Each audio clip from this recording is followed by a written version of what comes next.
F'Marsa Skala nfetħet berġa tas-saħħa ġdida permezz ta' fondi mill-Fond Soċjali għall-Iżvilupp Nazzjonali li se tibda toffri s-servizzi tagħha minn nhar it-tnejn li ġej. Waqt il-ftuħ ta' din il-berġa d-Deputat Prim Ministru u Ministru għas-Saħħa Chris Fern innota kif minn din il-berġa se jkunu qed igawdu mal-15,000 resident Food Line. Huwa spjega kif se jingħataw servizzi ta' fiżjoterapija u speech therapy fost l-oħrajn. Id-Deputat Prim Ministru nnota kif għal dawn l-aħħar sentejn, il-Gvern ilu jiftaħ berex tas-saħħa fil-komunitajiet b'mod regolari u kif dawn intlaqgħu tajjeb mir-residenti. Huwa spjega kif l-impatt ta' dawn il-berex imur lil mill-konvenjenza.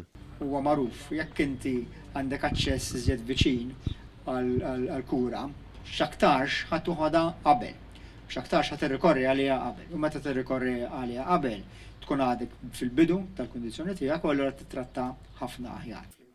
Id-Deputat Prim Ministru ta' wkoll rendi kont tal-għajnuna umanitarja li qed tagħti Malta lill-Ukrajna fejn spjega kif pajjiżna se jkun qed jagħti 150 pellet ta' provvisti mediċi kif ukoll numru ta' dożi ta' vaċċini kontra l-COVID-19.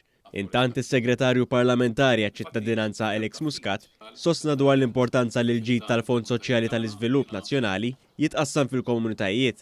Stqar kif bil-programmi ta' ċittadinanza u residenza b'investiment, pajjiżna gawda minn ġid straordinarju tul l-eżistenza tagħhom.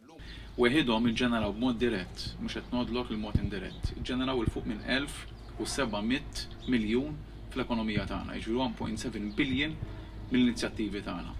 Along the way, il-Gvern dejjem kien wieħed għaqli u rikonoxxejna l-fatt li għandna nerfgħu parti minn dak il-ġid.